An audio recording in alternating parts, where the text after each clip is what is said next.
What's good, YouTube? Welcome to Blazor in the Terminal, Part 1, Solution Structure and Frontend.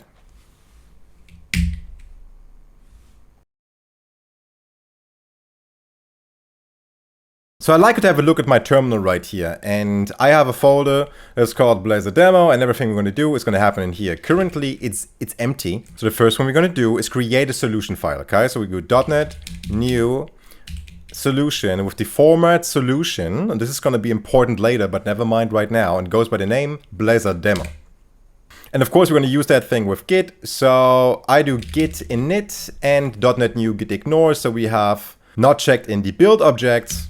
Hit enter. So that looks fine. We have the master branch right here. Looks good. So next thing is we're going to add the server project, the Blazor server project. .NET new Blazor. And we're going to use the hosting model server right here, interactive server. There's other hosting models like WASM, PWA, and hybrid, which we're going to elaborate later. But for now, we're going to use server. As I said in my previous video, the server project or WASM project or whatever it is just the hosting container. The actual UI should reside in a separate class library. And this is what we're going to add now. We're going to do .NET new Razor class lib. That goes by the name Frontend shared UI. And now that we have that, we need to point the interactive server to use the shared UI. And we're going to do this by .NET reference add. And this one is always a little bit confusing to me, the .NET reference add command. The first parameter in the command, this guy right here, is the thing we want to point to. And we want to create a reference towards this thing inside the project, this one right here, in our case, the interactive server. So this is how it works. Anyways, we're going to do this. And now, of course, we're going to have the reference to that thing in the interactive server CS project. So when I open that file, CS project, interactive server, then you see there's an item group, project reference, include, etc. This is what this command just did. Close everything again.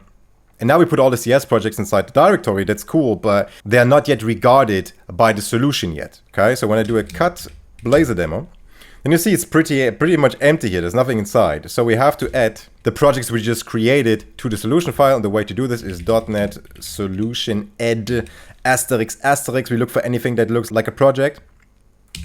And then if we do a cut, now you see that all the CS projects are referenced correctly in the .NET solution file. And now we can do a .NET restore. Afterwards, a .NET build to see if everything was fine. And I should be able to run the Blazor server now by .NET run. And then we pick the interactive server CS project. Boom, boom, boom. And I can open this in the browser like so. And there you go, everything works so far. The next thing we need to do, we need to actually use the shared UI CS project components. And the way to do this is I open Neovim again, and I'm going to go into the shared UI project, and what I'm going to create now is a new component that goes by the name custom layout.razor. And I'm also going to create a CSS file for that component. Boom. And now I don't want to type everything, so I just go a little bit lazily into my own documentation for that thing. And I just take the code for the custom layout razor, copy this one right here, go back to my Neovim, open the file, paste the code, go into the CSS file, don't know what that is, never mind, go back, paste the CSS code, paste this right here. And now we have to go into our Blazor server and actually use this custom component, right? And the way to do this is there's a routes component that comes with Blazor server, or like any Blazor project you create. So I go for routes. There we go. It's a routes component. And as you see, it's going to point, what's pointing to layout.main, the main layout file from the Blazor server project. This one right here, right? That resides in the components layout directory. Anyways, we don't want this file. We want our file. So I go here and just put in custom layout, the one from our shared UI project. That's correct. And it seems like the LSP got a little bit smarter, as it seems. So it's putting in the UI using reference right in this file, which is nice, but we don't want it here actually. Since we're gonna reference this shared UI components a lot of times, we're gonna put this into the imports, the Blazor server, that we go into the imports file, go to the end of the file, put it here, go back to the routes, and if I save now, yeah, it looks fine, looks fine. Recently, I don't know what it is, you get some weird errors. I do believe that's the latest update from the Rosen LSP, but never mind. So this thing looks good so far. So we run it again. .NET run, choose the Blazor project, run it, go back into our browser, hit F5, and boom, there you see we have a new custom layout, or like a new layout right here. It's our custom layout component. And we're actually using now the shared UI library from the Blazor server project. So now the last little thing that we do is we're going to check real quick, just because we're interested, how the project tree looks like. So what do we have? We have an interactive server project. We have a shared UI project, all go by front end. And it's going to be important later, because we're not going to have a front end, we're also going to have a back end and other things. So that's where the naming is coming from. What else do we have? We have a Blazor solution, and we're using in our Blazor server project the custom layout component from the shared UI, as it should be. That was the goal for today's video. But this is not the end of today's video. I have a little bonus for you as well. So when I go back to the article, which you also find in the description, of course, I have a little bonus section here. Where is it? Bonus formatting. So when we have a look at any Blazor component, right? Let's say here's the counter is a famous one, whatever, yeah. Then what you see right here, you have a button and you have two attributes, class and onClick, and both of these attributes are in line, and I don't like that. I find it, the more attributes you have, the harder it is to find your stuff actually. What I do like is having the first attribute in the very first line, and it's going to be the only one in the first line, and then from there on, excuse me,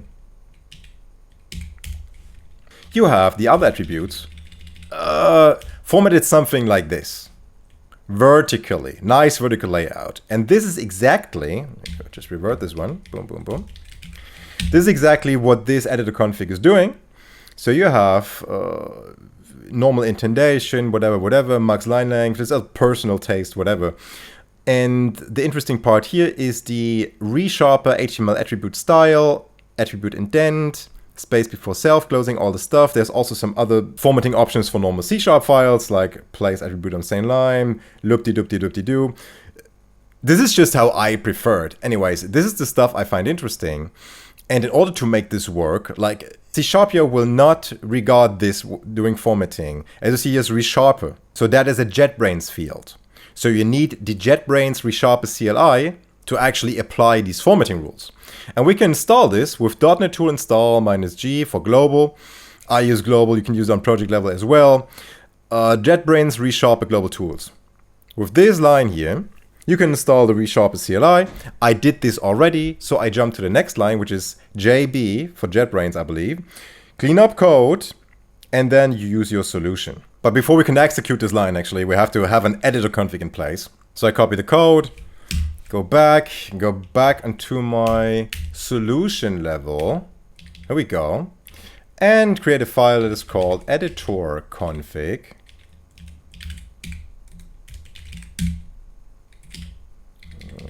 Here's the editor config. Paste the code for this. And now do a JB cleanup code Blazor demo solution. And then we have all the files that have been touched or at least investigated by the CLI. And if I open counter, let's say, there we go. We have the formatting straight, okay? Nice, sweet, first attribute, first line, second attribute on a separate line, vertical alignment. That's the way I like it. So now, since we have our front end in place and everything is formatted nicely, I think that's a good place to end this video. The next video is going to be about the back end. So we have something that the front end can actually communicate with. See you in the next one.